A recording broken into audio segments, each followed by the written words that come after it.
All right, we're back with My Green Neighborhood with Red Moon Song. And Red, you've got an expression. I'll let you tell us what it is and then explain what you mean by it. Okay.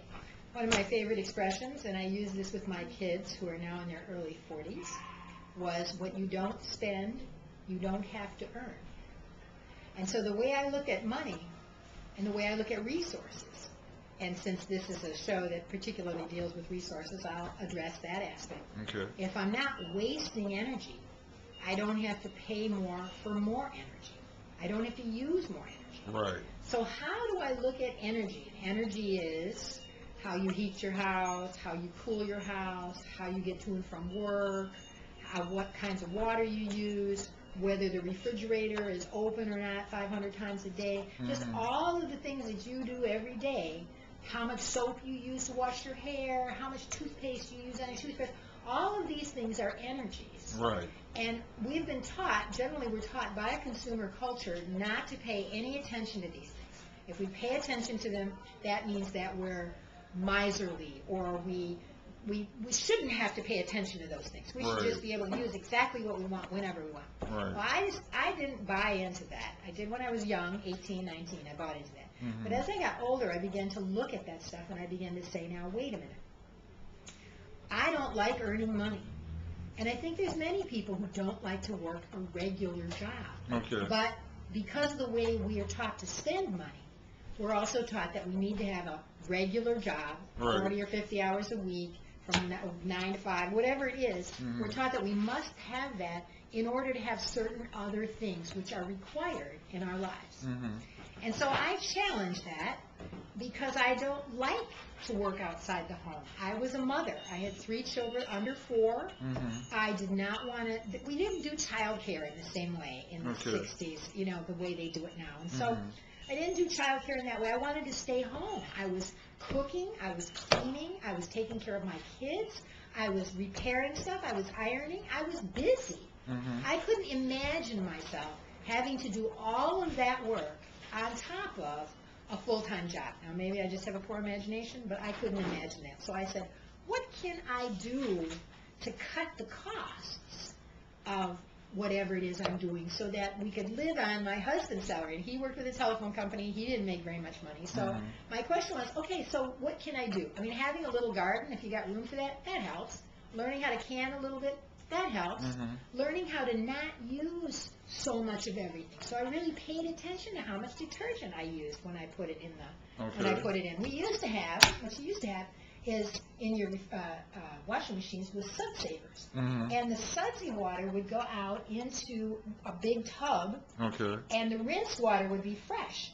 So that when you did the second, you did the white clothes first, and when you did the colored clothes, the second batch would take that suds water back in and use it for the second wash. Now, the rinses were always fresh water, but it used that 40 gallons, because there's 40 gallons of water goes into a washing machine every time it fills. 40 gallons? 40 gallons every time it fills. Okay. We call that gray water, so you're ahead of the curve on even gray water. Way ahead of the curve on gray water, but the machines used to do this. Okay. In the 50s, 60s, 70s, the machines themselves were sud saver machines.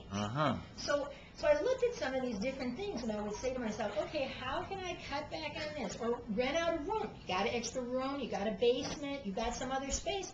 Rent it out to somebody. Trade with somebody. Get a room to somebody, maybe they let you use their car, and they got some space. So I started thinking in terms of trading.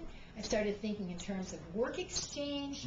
I started thinking in terms of saving by not wasting. I just was going through all of these, and this was like 60s, late 60s, early 70s. That's a pretty good term, saving by not wasting. Right. You know, so it's like, what are the things I waste? Because frequently when people are talking about solar panels and stuff, they go, oh, it's too expensive, I can't afford it.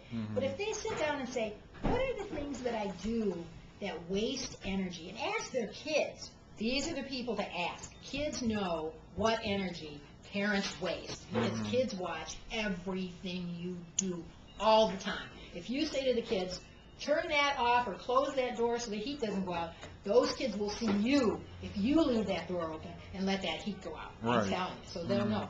So you just go through all of these things and say, well, what is it that I'm wasting? How much How much food am I wasting food? It's estimated in the United States that we throw away 25% of our food is wasted. Mm-hmm. It's thrown away. So from my point of view, that's money. Okay. That's energy. That's Mm-hmm. labor.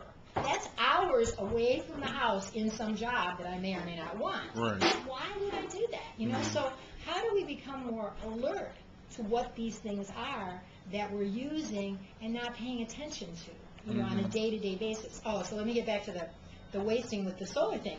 So once people start realizing how much they waste in energy, Mm-hmm. and start saying, oh, you know, I don't need to do that, or I don't need to do this, or this doesn't need to happen, or that doesn't need to happen, then they find if they could do some solar and get some credits, tax credits from the government, and do that stuff to do some solar, once you cut back to what you really do, then you find it's a much smaller system than what you Right. had originally thought when you were still thinking about all the wasting things that you did. Mm-hmm. So for me, cutting back on stuff so that we're not wasting, I love that. I mean, when I read about stuff from World War II and what people did to help the war effort during World War II, even kids at schools were going out and picking up medals, picking up stuff and helping with the war effort, Mm-hmm. so that everyone was involved. And one of the complaints about the Iraq War for here that people talk about is the fact that no one here seems to be involved. We Mhm. seem to be in this entirely different planet. You know, Mhm. where here's our young men and women and older men and women over there in Iraq they don't have the proper equipment that they need, they don't have the proper, you know, clothing and stuff is not working well, the military stuff, all this kinds of stuff. And we're over here just like acting like there isn't a war going on, acting Mhm. like we don't have anything to do with what's happening with our people and with the Iraqis over there, you know. So for me, this level of involvement is really a crucial thing, that we want to be involved, and we want our children to be involved, that we want to know what we're doing and what we're using and Mhm. how that all works, you know. So I tend to what you don't spend, you don't have to earn. I get all my clothes come from resale shops. Okay. They come from free boxes. Mhm. They come from people who don't need them anymore. They come from, I try to stay healthy, so Mhm. I don't use makeup of any sort. Okay. You know, I mean, makeup can be fun. Okay, sometimes I use those little sprinkles. What do they call them? I don't know, the sprinkles, those shiny ones. Sometimes I do Mhm. that for fun. Okay, or wear a goofy hat for fun, or wear some scarves for fun, or something like that. But I don't have to spend money on it. And if you do spend money on something, what is it? What do you want from it? What is the price you're willing to pay for it? If you're making $10 an hour and you go out and spend $20 on something, that's 2 hours. Okay, now, do you really want that? I mean, that thing that you got, is it really Mhm. worth the 2 hours? If you buy something for $200, that's 20 hours of labor. That's a half of a week of your work. Is that really what you wanted to spend that money for? Do you enjoy that you bought equally to spending, to working those many hours? So it's just an examination, which I happen to like that sort of thing. Okay. Now this is part one. We'll come back for part two.